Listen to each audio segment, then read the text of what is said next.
우리에게 주시는 하나님 말씀은 신약 성경 요한복음 11장 1절에서 16절까지 말씀입니다.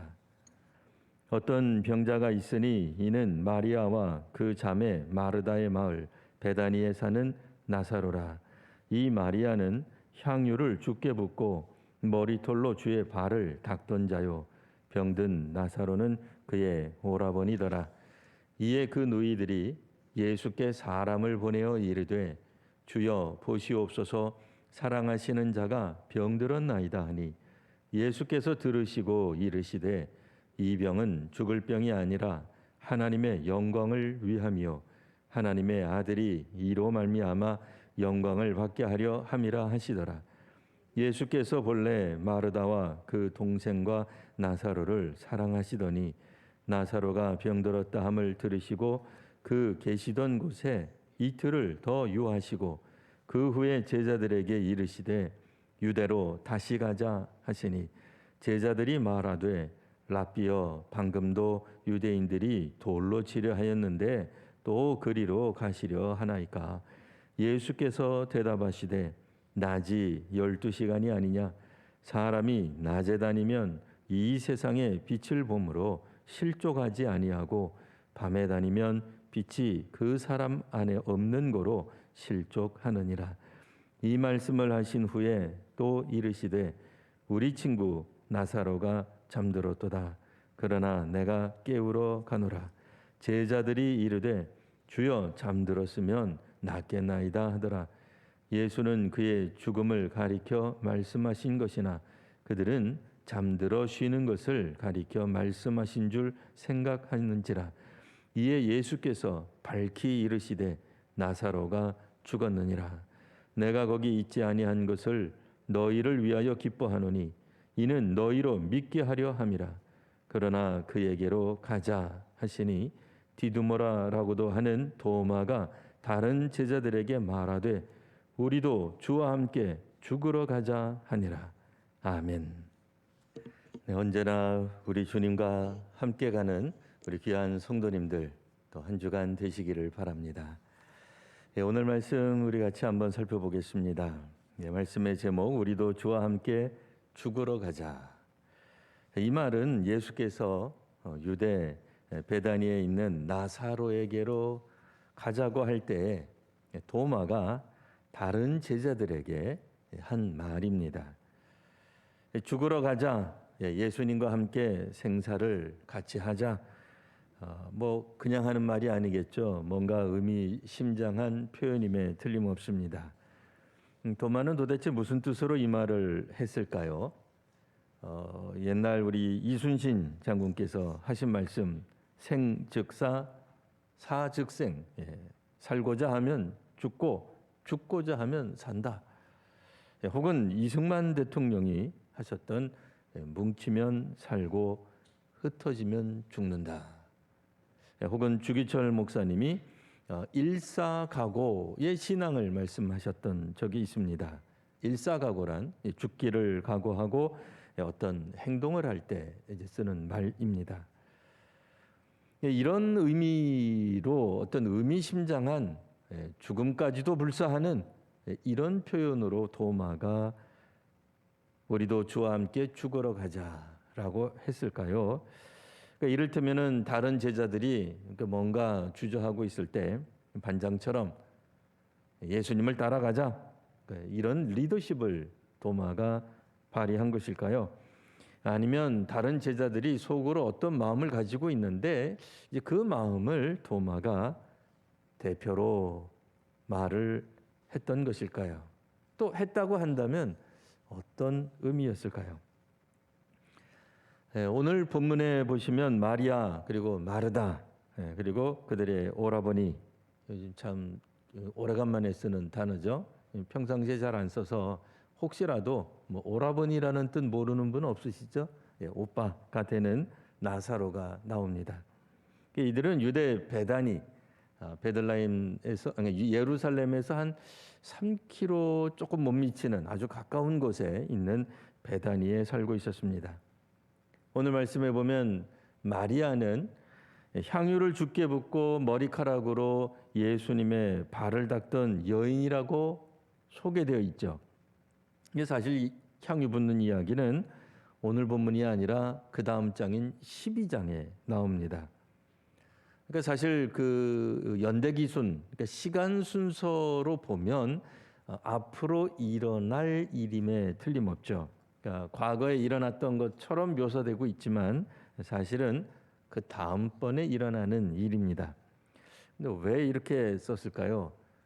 뭐 아시다시피 요한복음이 어떤 기자가 옆에 있으면서 역사 순서대로 시간이 흘러가는 대로 기술했다기보다는 이 모든 일들, 그러니까 예수께서 부활 승천하신 이후의 일들을 정리한 거거든요. 그러다 보니 워낙 이 어떤 한 여인이 향유를 부어서 예수님의 발을 닦은 일은 초대교회에서 너무 유명했던 일이에요. 그러니까 초대교회 시절에 있었던 사람들 입장에서는 그 이야기의 주인공이었던 마리아, 뭐 마리아가 보편적으로 많이 쓰는 이름이었기 때문에 어떤 마리아냐 이 좀 구별이 잘 안 가는데요. 예수님의 그 발에 향유를 부었던 그 마리아, 그럼 사람들이 그 마리아 하고 다 아는 그걸 말합니다. 근데 오늘 본문에 보면 굳이 2절에 그 향유로 머리로 이렇게 닦아 주었던 그 마리아라고 묘사함으로써 뭔가 이 향유 붓는 일과 예수님이 죽게 되는 일과 사이에 연관성이 있음을 우리로 하여금 미리 암시하고 있는 겁니다. 그러니 나사로 이야기에만 집중할 것도 아니요, 마리아가 누구였느냐 이게 집중할 게 아니라 나사로가 살아나는 일이 결국 예수님의 죽음하고도 연관이 있고 예수님이 부활하는 것과도 연관이 있다라고 하는 겁니다. 그러니 이 가족, 이 남매가 보여주는 이 놀라운 사건들, 이 놀라운 일들은 예수님 사역에 있어서 매우 중대한 국면을 맞이하고 있음을 우리가 살펴보아야 됩니다. 실제로 예수님이 그 이전에 일부 유대인들에 의해서 돌로 이제 치게 되는, 그러니까 예수님이 돌에 이게 이제 죽는다는 얘기죠. 사람들이 예수님을 죽이려 했던 이유 중 하나가 율법을 어긴 것, 안식일 율법을 어긴 것, 그 다음에 자기 자신을 나와 아버지는 하나다라고 이야기함으로써 신성 모독을 하였다라고 하는 것이 있고요. 또 하나 오늘 우리들이 이제 읽게 되는 나사로가 살아나는 일, 이 일이 사실은 엄청난 사건이 되는 겁니다. 이 나사로가 살게 되는 일로 말미암아 상당한 유대 종교 지도자들이 예수님을 죽이려고 아예 작정을 해요. 이 이후에는 그들 사이에, 그러니까 종교 지도자들 사이에도 여러 당파가 있었는데 그들 사이에 포괄적인 연대가 일어납니다. 완전히 힘을 합쳐서 그 이전까지는 바리새인, 사두개인, 혹은 여러 가지 사람들, 심지어는 헤롯 당, 이 물과 기름처럼 하나가 될 수 없는 사람들인데 이들이 온전히 하나가 되어서 예수님을 죽이려고 나서게 되는 아주 심각한 일이 벌어지는 그 장면이 오늘 이 나사로 이야기에서 시작이 됩니다. 여하튼 이제 또 병으로 죽게 된 그 오빠 나사로가 나오죠. 나사로는 다 아시다시피 다른 복음서 누가복음서에 나오는 거지로 살다가 죽어서 아브라함의 품에 안긴 그 나사로가 아닙니다. 나사로 이름이 같다고 해서 동일인으로 생각하지 마시고 그 누이가 향유, 엄청난 고가의 향유를 예수님의 발에 붓는 것처럼 결코 이 집안 사람들은 가난하게 살지 않았어요. 그때 당시로 말하면 우리 가룟 유다도 막 혀를 차잖아요. 이렇게 비싼 것 같으면 가난한 사람들에게 나눠줘야지라고 말할 정도로 부유했어요. 부자였어요. 자, 어쨌든 이제 다른 나사로입니다. 이제 이 사람들, 이제 베다니에 있는 사람들. 자, 우리가 그 이전에도 요한복음을 쭉 읽어왔기 때문에 오늘 이 요한복음 11장이 예수님은 어디쯤 계셨느냐? 요단강 건너편에 계셨습니다. 요단강 건너편에 계시면서 그 이전에는 이제 예루살렘에 계셨고요. 예루살렘에서 큰 사단이 일어나서 예수님을 죽이려는 유대인들을 피해서 이제 요단강 이제 그 요한이 세례를 베풀던 그곳에 가서 복음을 증언하는데 그때 많은 사람들이 예수께 돌아옵니다. 믿기 시작합니다. 자, 근데 바로 이곳에서 요단강변에서 나사로가 병들었다는 말을 누이들이 보낸 사람들에 의해 듣게 됩니다. 이 말을 들으시고 예수님의 반응 아시는 바와 같이 이 병은 죽을 병이 아니다. 두 번째는 하나님의 영광을 위함이다. 이게 이제 사실 믿음이 있어도 이 말을 들으면 살짝 기분 나쁘죠. 죽을 병이 아니다. 이건 뭐 괜찮아요. 좋죠. 뭐 관련 있는 분들이 들을 때 괜찮습니다. 근데 병들었는데 그의 가족인데 하나님의 영광을 위함이다. 그러면 사실 조금 불편할 수 있습니다. 뭐 세 번째로는 하나님의 아들이 이로 말미암아 영광을 받게 될 것이다. 이렇게 이제 세 가지 정도로 이야기를 하십니다. 어쨌든 주의 제자들이 듣기에는 이 병은 죽을 병이 아니다. 뭐 이 정도만 기억을 잘 했을 겁니다. 그러니 주의 제자들은 나사로가 중병에 걸렸나 보다. 오죽하면 그의 누이들이 사람을 보내왔을까. 하지만 예수님이 저렇게 죽을 병이 아니라고 하니 나아지려는가 보다라고 생각을 했을 겁니다. 여하튼 어떤 이유도 밝히지 않고 예수님은 바로 거기서 요단강 주변에서 이틀을 더 머무십니다. 그리고 나서 이틀이 지나고 나서 유대로 다시 가자라고 말씀을 하셨죠. 우리 아시는 바와 같이 얼마 전까지도 예수님은 예루살렘 성전, 솔로몬의 행각 같은 곳에 계셨습니다.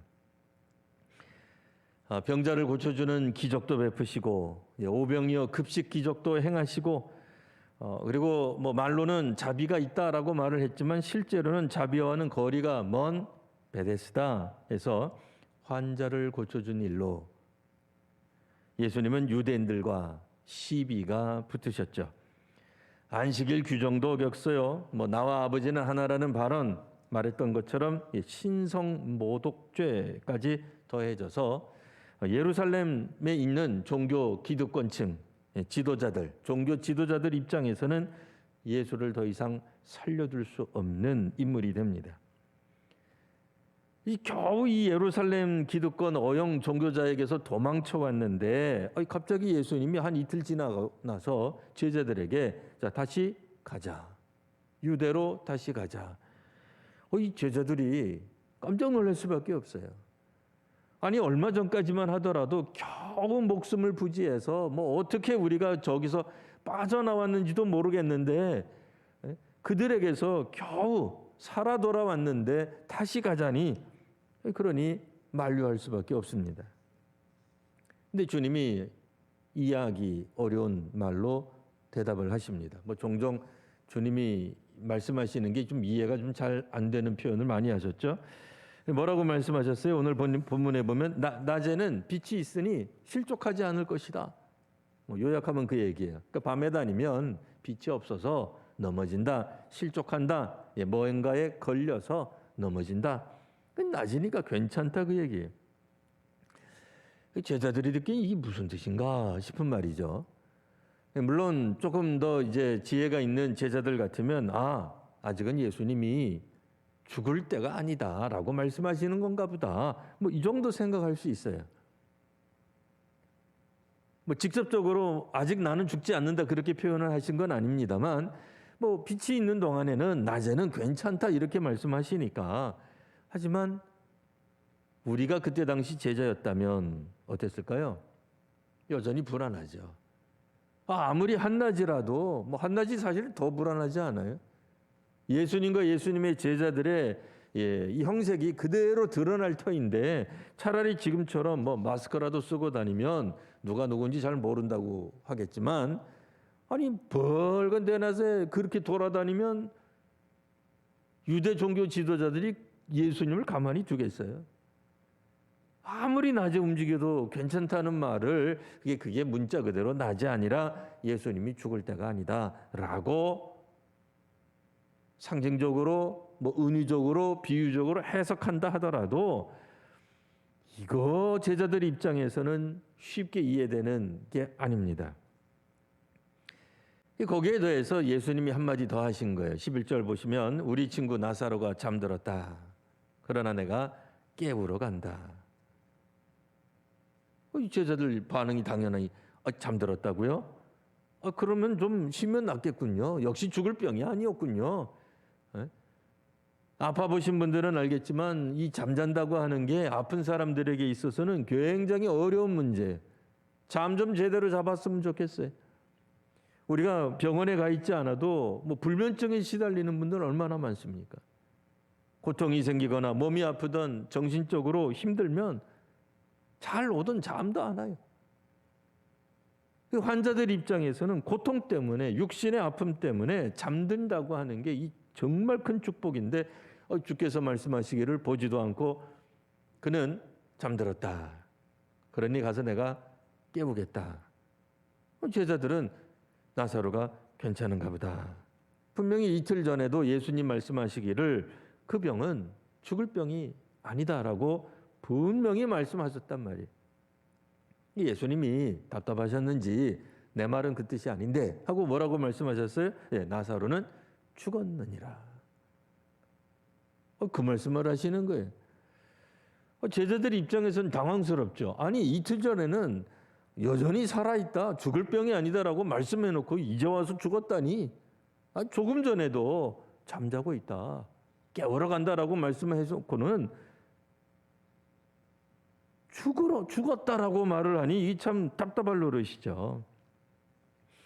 예수님이 계속해서 제자들에게 말씀하십니다. 내가 거기 있지 아니한 것을 너희를 위하여 기뻐한다. 이는 너희로 믿게 하려 함이다. 그 뭐겠어요?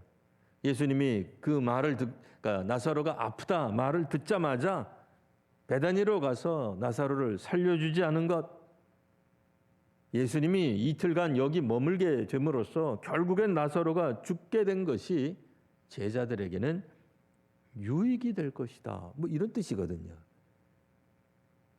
그러니까 듣는 제자들 입장에서는 점점 이해가 되지 않는 말을 예수님이 하고 계시는 겁니다. 아니나 다를까 예수님이 청천벽력 같은 결론을 말씀하시죠. 자, 그는 죽었지만 우리는 그에게로 갈 것이다. 자, 이제 제자들이 우려했던 문제가 진짜로 발생했습니다. 얼마 전까지만 하더라도 예루살렘에서 유대인들이 그렇게, 물론 일반 유대인들이 아니라 기득권층, 종교 지도자들, 어영 종교인들이 그렇게 예수님을 죽이려 했는데, 아니 예루살렘에서 수십 킬로 떨어진 것도 아니고 기껏해야 한 3킬로 정도 떨어진 그 베다니로 가면 이동 중에 누구라도 예수님을 그리고 제자들을 죽일 수 있는데 이런 생각이 드는 거죠. 왜 부정적인 마음이 안 들겠습니까? 왜 불평하는 마음이 안 들겠으며 못마땅한 마음이 일어났을 것입니다. 제자들 마음 가운데는 아니 그러면 이제 베다니로 가면 특별한 일이 일어나나? 이런 생각이 들죠. 그동안 예수님이 기적을 안 보여주셨던 건 아닙니다. 병자를 낫게 하고 급식 기적도 있었어요. 그러나 예수님이 보여주셨던 기적은 소위 말하는 병 낫는 기적, 그러니까 의원이에요. 병원 같은 거예요. 살아있던 사람을 그냥 그 질병에서 고쳐주신 거지. 아니 세상에 어떤 용한 의원이 죽은 자를 되살리는 거 본 적 있으십니까? 예나 지금이나 없죠. 아무리 의사가 용해도 잘해도 실력이 있어도 살아있는 사람의 질병을 고치는 거지 죽은 사람을 살리는 의사는 없는 거예요. 충성스러운 제자들이 말렸죠. 말릴 수밖에 없습니다. 아니 이제 죽은 나사로를 위해서 물론 조문하러 가려는 마음은 알겠지만 지금 시기가 좋지 않은 거예요. 좀 한동안 예수님의 그 사건이 좀 사라지고 잠잠해지고 난 다음에 예루살렘으로 가면 모를까. 한 불과 며칠 전에 그 큰 사단을 경험하고 다시 예루살렘 근처 베다니로 가다니 기막힌 거죠. 답답한 겁니다. 예수님이 이제 가신다고 무슨 일이 일어나겠는가? 이 불신의 마음이 듭니다. 그러니 도마가 이야기합니다. 자, 우리도 예수님과 함께 죽으러 가자. 여러분 어떻게 들리십니까? 도마가 한 말이 믿음이 충만해서 성령이 충만해서 예수님과 함께 어디든 가겠다. 악을 골짝 빈들에라도 복음 들고 가면 우리 주님이 함께 하시고 우리가 어떻든 주와 더불어 살아가게 될 것이다. 뭐 그런 뜻처럼 들리십니까? 아니면 아무래도 이번엔 우리 죽나 보다. 이 예수 공동체 여기까지인가 보다. 이런 생각으로 말한 것 같지는 않으신가요? 사실 나사로의 죽음은 모든 생명체는 죽는다는 것, 당연한 이야기를 보여줍니다. 사실 어떤 생명은 꽃 피워보지도 못하고 너무 일찍 죽는 경우가 있어요. 그러면 불신자든 신자든 그런 질문을 하죠. 아니 신이 있다면 어떻게 이런 일이 일어날 수 있는가? 애가 태어난 지 며칠 됐다고 무슨 잘못을 저질렀다고 혹은 이 불쌍한 사람이 이 억울한 사람이 도대체 무슨 악한 일을 행했다고 이렇게 비참하게 죽는가 말이다 하면서 얘기하잖아요. 신이 있다면 말해봐라. 교회 다니는 너희들은 하나님이 있다고 이야기하는데 어디 한번 답해봐라. 그런 얘기 한단 말입니다. 사실 그것처럼 이 나사로의 부활은 당시 사람들로서는 또 제자들로서는 기대하지 않았습니다. 죽음이란 누구에게나 다 일어나는 일인데 물론 억울한 죽음도 있고 안타까운 죽음도 있고 불쌍한 죽음도 있지만 죽음 그 자체를 피해가는 것은 없어요. 어떻게 건너뛰겠어요? 그런데 나사로는 예수님에 의해 다시 살아나는 거예요. 그런 점에서 나사로는 예수님의 부활을 먼저 예표한다라고 말할 수 있습니다. 그러니 요한복음을 어떤 사심 없이 처음부터 읽어 오신 사람이라면 나사로가 살아난단 말이야? 정말로 그때 이 일이 역사적으로 있었단 말인가? 그렇다면 예수님의 살아나심도 충분히 가능한 일이 아닌가 하는 생각을 하게 됩니다. 만일 예수님이 죽은 나사로를, 죽은 자를 살리셨다면 다시 살아나신 예수님이 또 다른 사람들도 얼마든지 살리실 수도 있겠구나라는 기대를 갖게 되는 거예요. 나사로가 살아난 일은 사실 당시 모든 사람들에게 엄청난 영향을 끼칩니다. 오죽하면 당시의 종교 지도자들은 기득권층들은 다시 살아난 나사로의 입을 막으려고 계획합니다. 여러분 상상해 보십시오. 죽은 자도 다시 살아나게 하는 예수가 우리 편이면 좋죠. 근데 남의 편이면 어떻게 되는 거예요? 예수를 죽여야죠. 죽여도 다시 살아나는 예수의 군대를 이길 방법이 없지 않겠습니까?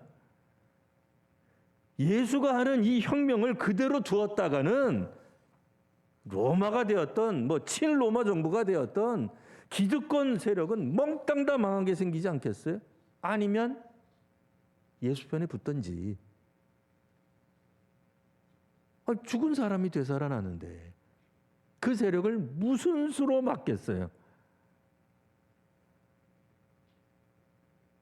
오늘 우리 성도님들이 저와 함께 읽은 오늘 본문은 신이 혹은 하나님이 왜 착하게 살아온 사람들을 이 땅에서 일찍 데려갔느냐에 대한 그런 답을 하고 있지는 않습니다. 우리는 보통 죽으면 다 끝난 거다, 죽음이 끝이다 라고 말을 하는데 오늘 성경 어떠세요? 아직 나사로가 되살아나는 데까지 나가지 않았지만 오늘 이야기는 뭘 말하고 있는 거죠? 죽음이 결코 끝이 아니다 라고 하는 걸 보여주고 있는 겁니다. 물론 여전히 이 부분은 믿음의 영역입니다. 죽은 나사로가 다시 살아났다는 거 하는 것, 이걸 믿을 때에 받아들이는 사람들에게는 죽음이 결코 끝이 아니구나 하고 인정하게 되는 겁니다. 하지만 오늘 본문에 나와 있듯 아직 예수님 제자들조차 죽음에서 다시 살아나는 부활, 이거 믿지 못합니다. 그러다 보니까 자포자기하듯이 자기 스승에 대해 비아냥거립니다. 우리 속으로 말하면, 그래도 좋게 말하면 사람이 한 번 죽지 두 번 죽냐? 야, 그냥 우리도 죽으러 가자. 이런 투로 말을 하고 있는 겁니다. 제자 도마가 지금 한 말은 믿음이 충만해서 자, 우리도 자기 십자가 지고 주를 따르자, 같이 죽자, 그런 얘기가 아닙니다. 아직 나사로가 살아나기 전이었죠. 그러니까 제자들 입장에서는 이 예루살렘 근처 베다니로 가는 것, 이건 호랑이 입으로 들어가는 거, 이제 조금 있으면 죽는 거예요. 그런 위험을 무릅쓰고 이미 죽은 나사로에게 가는데 이 무슨 선한 일이 일어나겠어요? 이 현명한 일이 아니에요. 현명한 행동이 아닙니다. 그래서 우리도 예수와 함께 죽으러 가자라고 말을 하고 있는 겁니다. 믿음은 사실 강요할 수 있는 것이 아닙니다. 강요할 수 없는 측면이 분명히 있습니다. 신앙을 교육한다고, 우리가 배운다고 모든 사람들이 다 믿음에 이르는 것이 아닙니다.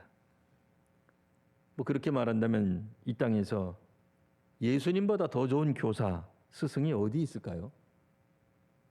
우리 중에 교회 학교 선생님들 왕년에 안 해본 사람 있겠습니까?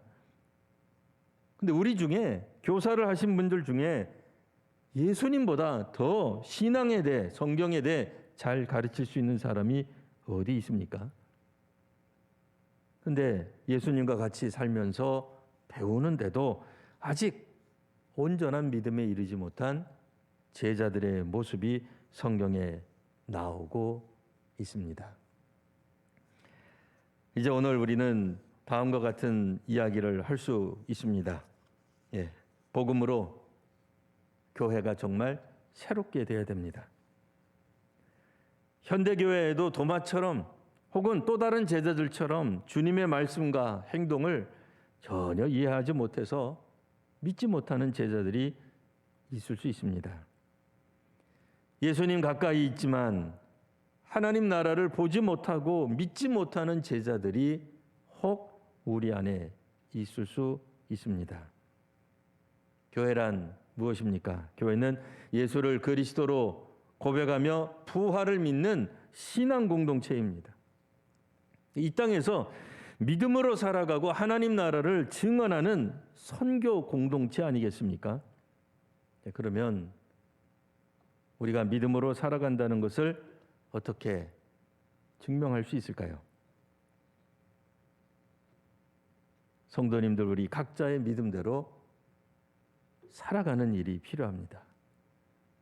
정말 우리가 신앙하는 대로 그 신앙, 믿음, 그 신념을 실천해야 합니다. 하나님 나라 백성으로 오늘 이 땅에서 우리가 살아가야 될 것으로 믿습니다. 하나님께서 믿음으로 살아가는 사람들에게 오늘도 함께 하시며 은총을 더하시기를 바랍니다. 기도하겠습니다. 하나님, 오늘은 예수님 가까이 있으나 믿지 못했던 일들 있었음을 저희가 읽었습니다. 특별히 저희와 한국교회 믿음을 더하여 주시옵소서. 우리 한국교회가 140여 년이 됐다고, 세계교회가 주목할 만한 성장을 이루었다고 자만에 빠져서 저희들의 연약함을 깨닫지 못했습니다. 그리스도인이 이 땅에 1,000만 명이라고 자랑했지만 불의와 부정이 여전한 것을 봅니다. 국회의원 중에 많은 사람들이 그리스도인이고 사회 전반에 걸쳐 높은 자리에 있는 그리스도인들이 참 많아졌다고 하지만 권력형 비리, 갑질 등은 사라지지 않고 있습니다. 분명 여성 혹은 노동자, 이주민 같은 사회적 약자들에 대한 관심은 예전에 비해 늘어났지만 이전에는 없던 새롭고 다양하고 은밀한 형태의 차별이 늘어나고 있습니다. 주님, 저희들 속에 있는 또 이 사회와 또 이 민족의 문화 가운데 있는 죄악을 저희들이 온전히 해결하지 못하고 있습니다. 하나님의 정의와 공의가 이 사회와 나라에 강같이 흐르게 하여 주시옵소서. 믿음의 사람들과 교회가 하나님 나라 복을 전하는 연결고리가 되게 하옵소서. 예수님 이름으로 기도합니다. 아멘.